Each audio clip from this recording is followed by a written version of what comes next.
Breaking news చూస్తా ఉన్నాం. రాష్ట్ర ప్రభుత్వం సెప్టెంబర్ మొదటి వారంలో స్థానిక సంస్థలకు సంబంధించి ఎన్నికల షెడ్యూల్ రిలీజ్ చేయబోతున్నట్లు మనకు స్పష్టమైన సంకేతాలు అంతా ఉన్నాయి. ఎందుకంటే ఈరోజు రాష్ట్ర ప్రభుత్వ అధికారులు రాష్ట్ర ప్రభుత్వం నుంచి రాష్ట్ర ఎన్నికల సంఘానికి స్పష్టమైన ఆదేశాలు వెళ్ళాయి. ఈ మేరకు రాష్ట్ర ఎన్నికల సంఘం ఓటర్ల తుది జాబితాను సెప్టెంబర్ 2న విడుదల చేయబోతున్నట్లు ఒక ప్రాథమిక నోటిఫికేషన్ అయితే రిలీజ్ చేయడం జరిగింది. దీంతో సెప్టెంబర్ మొదటి వారంలోనే ఎన్నికల షెడ్యూల్ రాబోతున్నట్లు మనకు స్పష్టంగా అర్థమవుతున్నది.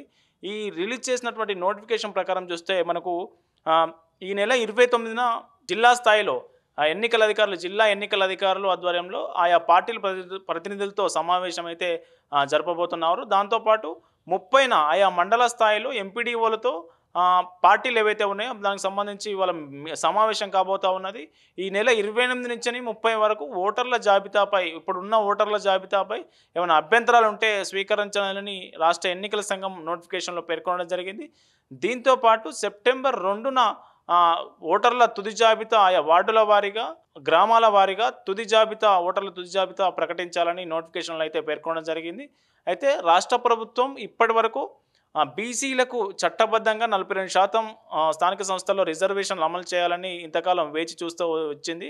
అయితే రాష్ట్ర ప్రభుత్వం తీసుకున్న ఆర్డినెన్స్కు రాష్ట్రపతి దగ్గర పెండింగ్లో ఉండటం, మంత్రులకు కావచ్చు సీఎం కావచ్చు అపాయింట్మెంట్ ఇవ్వకపోవడంతో అది చట్టబద్ధంగా బీసీలకు 42% రిజర్వేషన్లు ఇచ్చే అవకాశం లేకపోవడంతో పార్టీ పరంగానే బీసీలకు 42% రిజర్వేషన్లు అమలు చేయాలని ఇటీవల జరిగిన పీఏసీ మీటింగ్లో కాంగ్రెస్ పొలిటికల్ అఫైర్స్ కమిటీ మీటింగ్లో నిర్ణయం తీసుకోవడం జరిగింది. ఆ నిర్ణయం ప్రకారం ఈ నెల 29న రాష్ట్ర మంత్రివర్గం సమావేశం కాబోతూ ఉన్నది. ఈ నిర్ణయాన్ని రాష్ట్ర మంత్రివర్గంలో కూడా చర్చించిన తర్వాత తుది నిర్ణయం ప్రకారం వచ్చే సెప్టెంబర్ మొదటి వారంలోనే ఎన్నికల షెడ్యూల్ రిలీజ్ చేయబోతా ఉన్నారు. మొట్టమొదటిసారిగా జెడ్పీటీసీ, ఎంపీటీసీ ఎన్నికలు, ఆ తర్వాత సర్పంచ్ ఎన్నికలు దశల వారీగా నిర్వహించే అవకాశం ఉన్నట్లు మనకు సీఎంఓ వర్గాల ద్వారా సమాచారం అంతా ఉంది. అయితే రిజర్వేషన్లకు సంబంధించి రిజర్వేషన్లు ఏం మారాయనే సమాచారం మనకు అంతా ఉంది. గతంలో ఇప్పుడు సర్పంచ్లుగా, ఎంపీటీసీలుగా, జెడ్పీటీసీలుగా ఎవరైతే ఏ రిజర్వేషన్తోని ఎన్నికయ్యారో అదే పాత రిజర్వేషన్ల ప్రకారమే ముందుకు వెళ్ళాలనే యోచనలో ప్రభుత్వం ఉన్నట్టు తెలుస్తూ ఉంది. అయితే బీసీలకు మాత్రం పార్టీ పరంగా 42% సీట్లు ఇవ్వాలనే యోచనలో రాష్ట్ర ప్రభుత్వం ఉన్నది.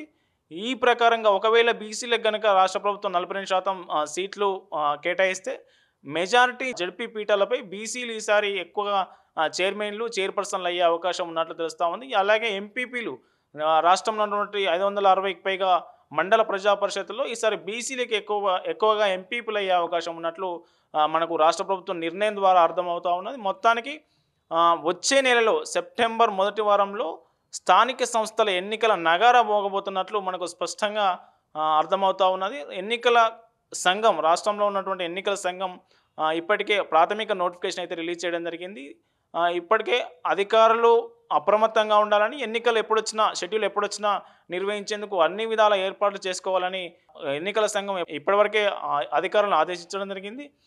పోస్టల్ బ్యాలెట్లు కూడా గుజరాత్ నుంచి దాదాపు 30,000కి పైగా పోస్టల్ బ్యాలెట్లు రాష్ట్రానికి చేరుకున్నాయి. రాష్ట్రానికి చేరుకున్న ఆ పోస్టల్ బ్యాలెట్లు కూడా జిల్లాల వారీగా వాటిని డిస్ట్రిబ్యూట్ చేయడం జరిగింది. ఓటరు నమోదు కేంద్రాలు ఎక్కడైతే మనం ఓటర్లు ఓటు వేయబోతున్నారో ఆ పోలింగ్ కేంద్రాలను కూడా గుర్తించి వాటికి సంబంధించిన జాబితాను కూడా ఫైనల్ చేసి ఇప్పటివరకు అయితే సర్వం ఎన్నికల షెడ్యూల్ రావడమే తర్వాయి నామినేషన్ల దాకా నామినేషన్ల పరిశీలన, నామినేషన్ల ఉపసంహరణ గడువు, తర్వాత పోలింగ్ ఇవి చకచక నిర్వహించేందుకు అనువుగా ఇప్పటికే పోలింగ్ అధికారులకు సంబంధించి కావచ్చు, పోలింగ్ బూత్లకు సంబంధించి కావచ్చు, పోలింగ్ బ్యాలెట్ బాక్సులకు సంబంధించి కావచ్చు ఏర్పాట్లన్నీ ఇప్పటికే పూర్తయ్యాయి.